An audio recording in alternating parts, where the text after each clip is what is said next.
Welcome to Inside the Game, the show that talks about everything cool in video games. I'm one of your hosts, Drew Bosley. Coming up on today's show, we test out the sound of a headset from PDP.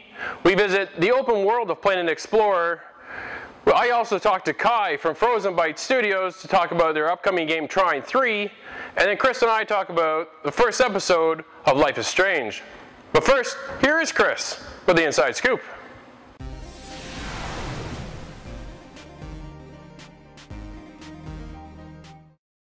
I'm Chris Forget, and tonight on the Inside Scoop, we're talking Dirt Rally from Codemasters. Comes with a new pack with early access with Pikes Peaks. That's out of Colorado, USA, a world-famous hill climb.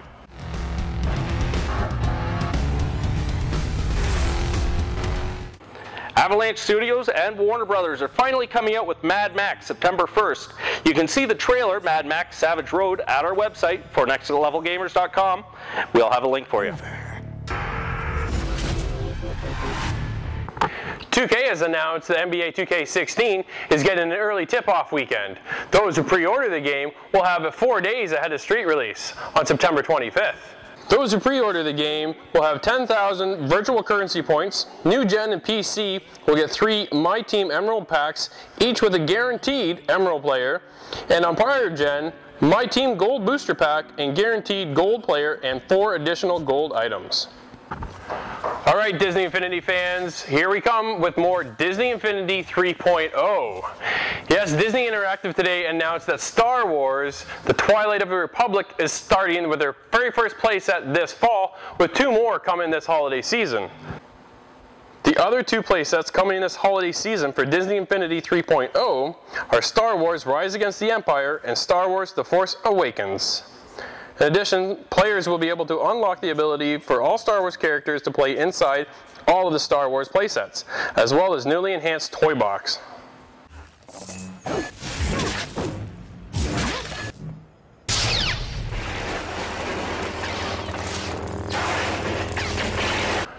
All right, horror fans, here it comes. Pete Samuels, executive producer from Supermassive Games, announced August 25th will be the release of Until Dawn. You play as 8 characters, how they live, how they die, it all becomes your story. What was that?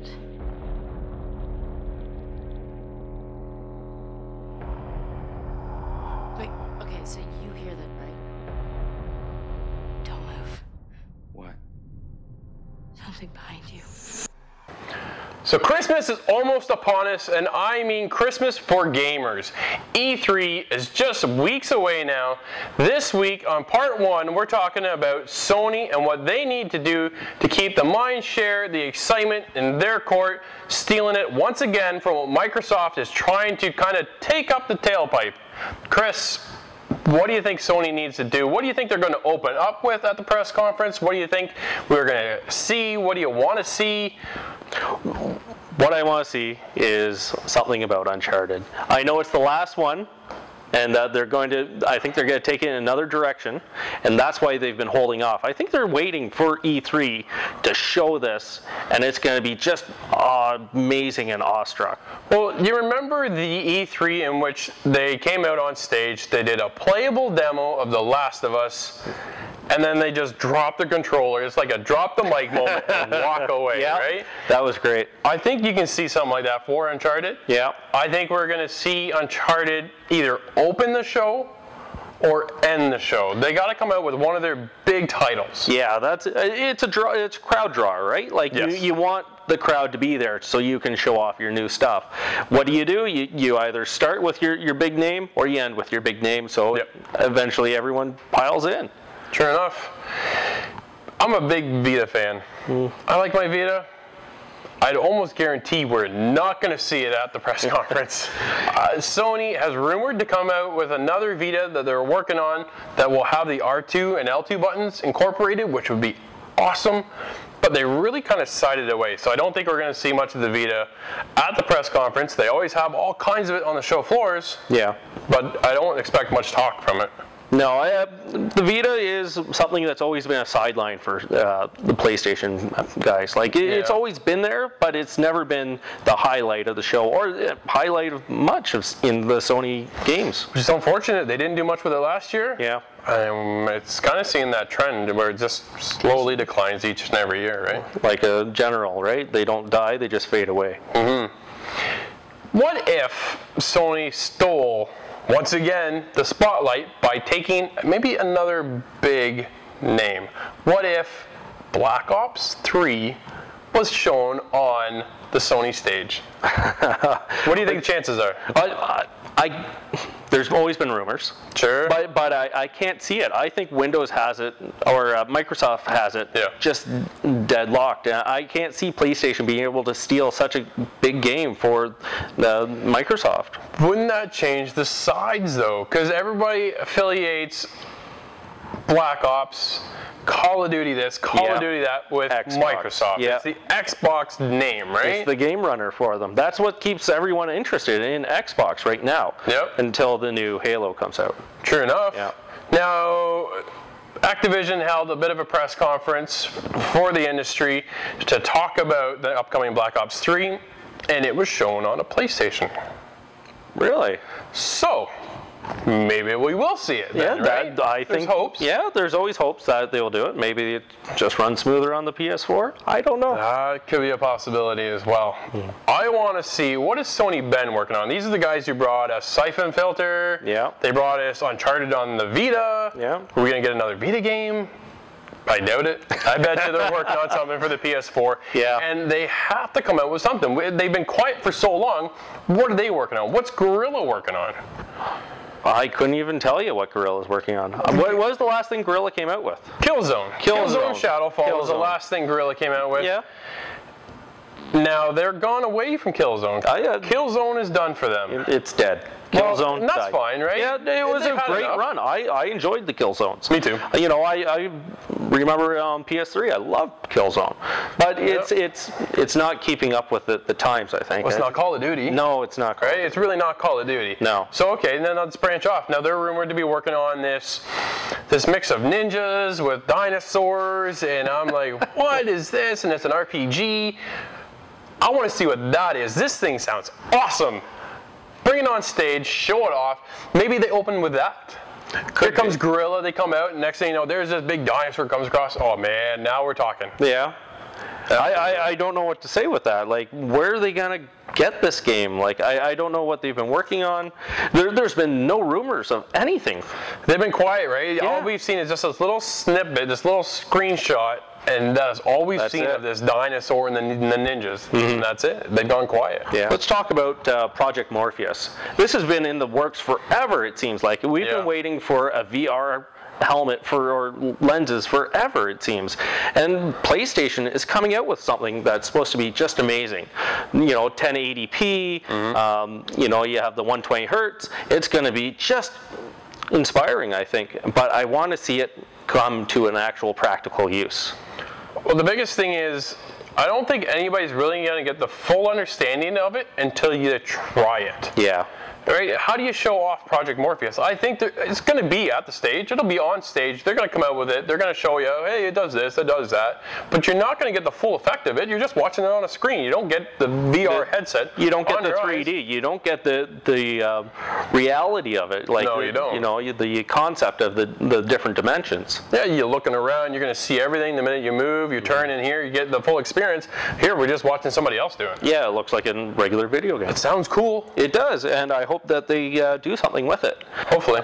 And of course, there's always the price point. You have to watch, you know, new tech. You know, it's always going to be pricey. You think they're going to announce a price? I think they will. I think they're going to announce a release date and a price. Well, that's pretty bold. Well, it's what they have to do to stay on top, I think. Next generation again. Again, now it's not coming until 2016. They said early. We'll see how early it comes, right? We'll probably see it near the beginning of the summer. Maybe the end of summer. Yeah. It's not going to be that early. It really isn't. Well, it's going to be before the next E3, I think. Oh, absolutely. Yeah. Yeah. Price point, though, is key. Yeah, that's the thing. If they want it for the everyman, or they want it for an exclusive, you know, higher up gaming experience, I don't know, but I would like to see. Yep. Now I think what they need to do is they have to bring Destiny back to the stage once again. Right now, Destiny is a huge crave. It has been out forever, it feels like, but people are still playing it day in, day out, and they got to keep it with the fact that it's a brand on Sony. You can still play it for Microsoft, but it's really affiliated with the Sony brand, and they got to keep that. They got to bring them in. And the other big one that they're working on is Battlefront. Star Wars Battlefront. Star Wars Battlefront. I can't wait for this. Big Star Wars Battlefront fan, and it is just going to be amazing, I guess. Well, Disney owns Star Wars now. Yep. No, but they have the money to put behind these games as well because they love the franchise. It is a moneymaker. They'll pour so much into this game. It's just going to blow your mind. Well, you're going to see it. I think you're going to see it on stage, and then again, you'll see it at EA's press conference as well. Oh yeah, definitely. But they're going to bring out. Did they end it with Battlefront? I think that could be a showstopper. That could be. You That's know, a good way to end it off. Yeah. I could see it ending either that, Uncharted. There's a few horses in this race, obviously, for Sony. Yeah. And it's one of those things you gotta actually go and experience it to find out yourself. Indies are a huge part of Sony's ecosystem. They are. Because right now, if you're looking for a AAA title, what are you going to get on the PS4 right now? You're not getting much, right? So what do they focus on? They focus on the little guys. Let's go to the indies. They will carry PlayStation over until the next AAA title releases, right? Yeah. Last year's E3 had 10 indie developers on stage showing their game off. I can see that again this year. Now here's one developer I want to see what he's up to. David Cage and the team at Quantic Dream. The guys who have brought us Beyond Two Souls, Heavy Rain. Last year they kind of went on stage and did this thing with a wizard. It was funny because then it goes out and it's just like a movie set. What's he up to now? Because that probably won't be the game. It's kind of just a test run for them to work on the next technology and kind of get familiar with it. What's he working on? Because his stories are always so deep, so involving. It's an experience of its own when you're playing something from Quantic Dream. And it's something you want to play. Yes. You don't want to put down the remote, and that's what they're good at. Is the controller is just always in your hand. You want to get to the next spot to see what's around the corner, what's going to happen next. Yep. Head over to fornextlevelgamers.com and let us know your E3 predictions.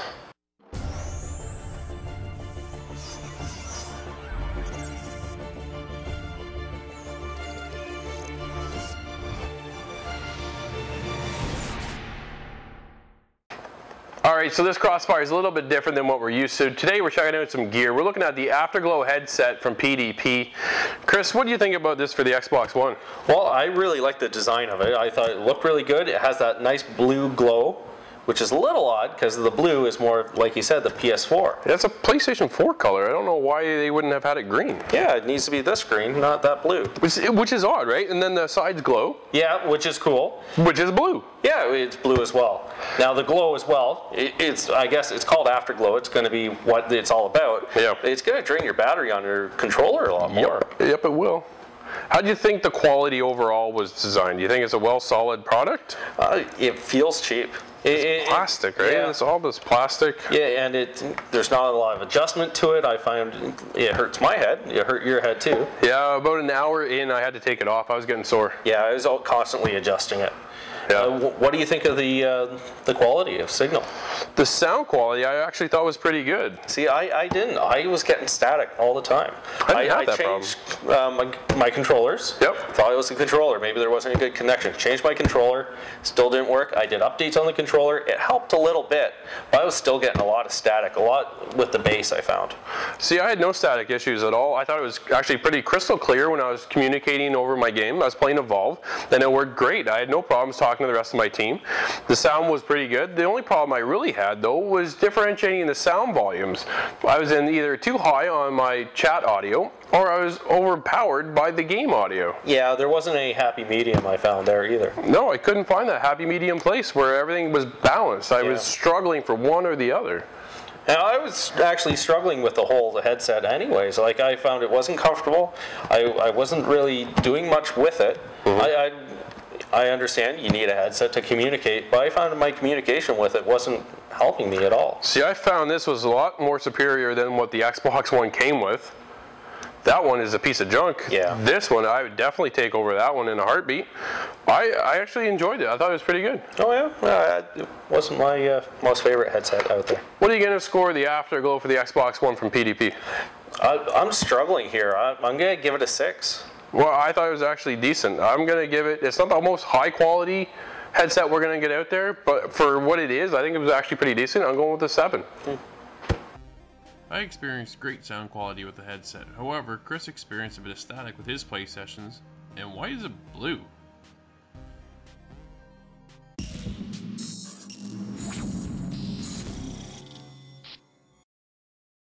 Here we are with Steam's early access from Frozenbtye Games, Planet Explorer, a game set in the future with great alien graphics and a wonderful landscape.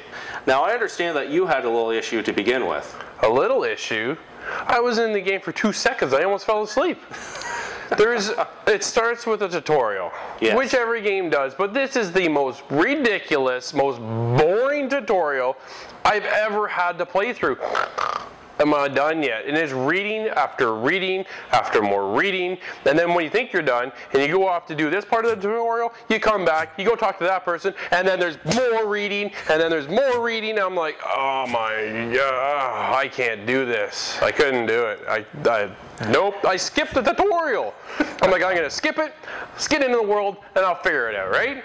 I don't need instructions, I'll just do it on my own. Apparently I need instructions because I didn't have a clue what I was doing. It was great when you hit that surface and you see the alien landscape, and it's just totally different than what you see around here, obviously. And, sure, and a lot of the games out there show different landscapes for alien surfaces, but nothing like this. Like, it was very vivid, differently colored, and graphically intense, and I really loved it.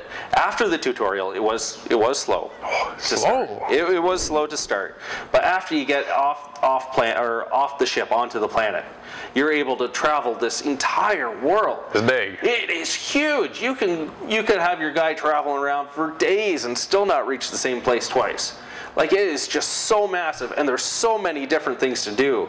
They have objectives just one after another after another. I don't see an end to the game, which, as you know, I don't like. I like to have a start the game and then a finish. Sure. I don't see any finish to this game. And this doesn't bother you? It does bother me. You know, it's one of those things, but there's objectives so I can continue to do things. It's not just a sandbox, although it is a beta, like an early access game. Okay. But there is objectives so I can go from one to the next, and I can finish things that need to be done to get me to the next part.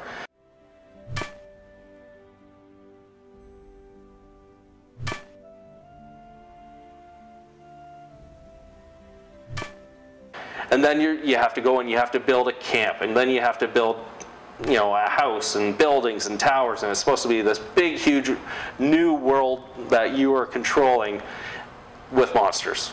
Tons of alien creatures that they're cool though, right? They are cool, and they're huge, and they're small, and they're just all over the place. There's flying things that come down and dive bomb you, and you have to try to either fight them off or duck for cover.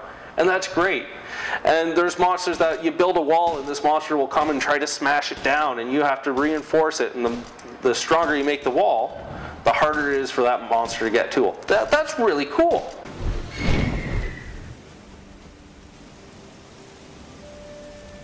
You know what this is? It's a game. If I wanted to read, I would pick up a book. Yes, reading is usually not part of gaming. Well, I don't mind a little bit of text or even a tutorial that progresses me through, but I don't even feel the progression to get to my point of the game. It's just, I can't get past it. Maybe they need a quick reference. It is beta testing. Maybe they'll add a quick reference. This is how you hopefully do it, with a big long list. And that would be good too. You know, that would skip a lot of the boring dialogue? Yeah. Like, it is boring though, and then there is a bit of voice acting in it, but even that's boring. It is boring. It is. Oh my god, dude, are you done talking? Because I'm done listening after I was done reading that stuff. Yeah, it was long and drawn out. I agree with that. I can't do it. Couldn't do it. No? So what do you recommend? I do not recommend this at all. I don't know if you were able to pick that up through this, but I can't recommend it. It was so difficult for me to enjoy any part of the game to get me into the game right from the very beginning. Yeah, I'm on the other end. I love this game. This is something that I'll play. I'll go home and I'll play for an hour. No problem. I'll get some stuff done and then I can put it down and go play something else. But this is a game that I want to continue to play. I recommend it. Chris loved the mining and the open world environments as well as the objectives to help move the game forward. However, the drawn out tutorials and horrible voice acting made the game very boring and hard to enjoy. Alright guys, so I have Kai from Frozenbtye here joining me today to talk about Trine 3, The Artifacts of Power. Kai, thanks for joining us today. Yeah, thanks for having me. Now, Trine 3 was just recently announced not too long ago. I wonder if we can get a little glimpse of what the story's about and what's taking place exactly with the game. So the story in Trine 3 takes place after the events of the second Trine, and what is happening is that all the three heroes, so Amadeus the Wizard, Pontius the Knight, and Zoya the Thief, they're pretty much fed up with the Trine. They don't like to be whisked away at a moment's notice and taken off to adventure. They just rather, Amadeus would like to relax on the beach with his kids and family, and Pontius is more of a, you know, farming type of guy, so he's like laid back and, you know, just rescuing some sheep and helping out the local farmers. And Zoya the Thief, well, she's a bit of a greedy person, so she'd rather be like stealing jewelry and things like that. So what they do is they decide to try to return their gifts to the Trine, and basically what happens is they actually manage to break the Trine, and the Trine is shattered into pieces, and unspeakable evil is unleashed into the world as a result. So that's the basic premise of Trine 3 and the story behind. Now, obviously, a huge part of the game is the puzzles themselves. How do you go about designing all these puzzles and setting the players up so it's not too difficult, but yet they still feel rewarded once they have solved the puzzle? Well, I think it's all about ramping up the difficulty in sort of small steps, or, well, steps that are large enough, and you'll learn the basic abilities at the start of the game in the tutorial level, and after that we just try to build them to be more interesting. And we've designed the puzzles in a way that you'll be able to use the same abilities as before, but in just different types of ways. So we try to build new types of puzzles as we go along with the game, and hopefully people will find it challenging, but not too challenging, so they don't get stuck too long. Yeah, you want to be stuck, but not forever. Yeah. Kai, I want to thank you very much for your time. Is there anything you want to touch on before we go? Not really, just check out Trine 3, trine3.com, and the Steam store page next week on April 21st. Yeah, it's going to be available on early access, and we hope to get a lot of players. Yeah, thanks for having me. Thank you.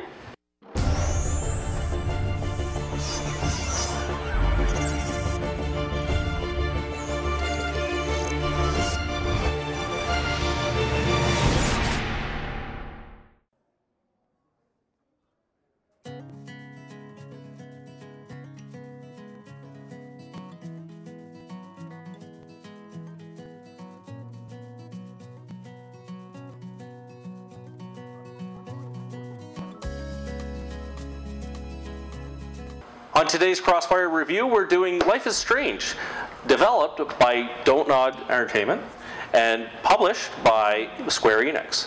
Now, this is only episode 1, yep. And there's going to be, how many? 5. 5 episodes in total. Yeah. You follow Max, a character, a teenage girl who is having some trouble in school, but she finds out that she has a special power. That's pretty cool power too, the ability to rewind time, which plays a huge part within the story. So there's definitely some strong elements that I enjoyed within the game. You have these little tasks that you perform, but if you do it wrong, you're able to kind of rewind, almost like the Prince of Persia series, right? Where you can rewind time, but you really don't know what the actual outcome was going to be that you set out at the beginning of the story.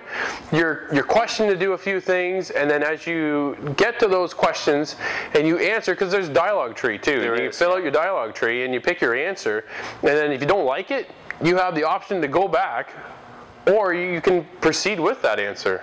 Yeah, and the good part is that there's no right answer sometimes. Yeah. You know, there's no right and wrong. There's a lot of gray area in this game, which will, you know, could affect even later episodes in the game where, I hope it does. You know, what you did in the first episode might affect what you did in the third episode. I think that would be a great way for the series to develop. They are gearing this towards the high school. Yeah. Right? They are going for that demographic, and it's a nice twist, but you can play that in a different way that it matters to us too, and I don't think they really captured that with this one. No, I think they know their genre, and that's what they're sticking with it, with kind of being tunnel vision, where they don't see anything else outside of that. Now, I do see in the beginning how the end is going to be. It's a very big prediction on my part, sure. But I know how games work. I know that when you have this one aspect at the beginning, you're going to see it at the end. Yeah. And it's going to play through, and then no matter what you do, you're going to get to that point. I get that too. And I'm going to play the next one. I don't know if I'm going to like it or not. It's a big if. But I'll play the next one to see where the character development goes. What I feel Don't Nod needs to nail is the fact that our choices matter. If my choices don't matter in episode 2 or episode 3, it's really going to ruin that experience. Yeah, that's true too. They have to nail the fact that if I went this way, it needs to have an outcome when I hit this point. Or if you went that way, I want to be able to tell 2 stories. My story and then your story. That's right, and that would be a great game for to be developed. And it's one of those things that if it has multiple endings, maybe I'd play it again. Maybe I'd suffer through the first one if the second one gets better and continues to get better throughout the episodes to see a different ending. I would love to see that. Yeah, I think they got their feet wet on episode 1, and I think episode 2 is still going to pick it up, but we'll definitely get back into episode 2 to see how that plays out. Yeah, we'll talk about it later. What are you going to wrap up the score here for Life is Strange? I'm going to give it a 5. A hopeful. A hopeful 5. A hopeful 5 from Chris. That's it. I didn't mind episode 1. It was a bit of a struggle at the beginning, but I'm going with a 6. If I was lucky. Speaking of hip and fast, we should cruise out in my car to an actual movie this week. Chris and I both thought there's a very interesting game mechanic and player choices. However, very slow start to the story with lots of high school drama prevented us from liking the game more. That is it for Inside the Game this week. Thank you very much for watching. Follow us over on Twitter at LvL Gamers. Chris, where are we going to find you? At Man of Reaction. Now before we leave, head to our website at LvL Gamers. There, hit the highlight button. Each week we feature one of you guys, the fans, the friends, our viewers, with a little special moment, something you've captured. Chris, who do we have this week? Booker 140 playing GTA 5 online. Thanks for watching. See you next week.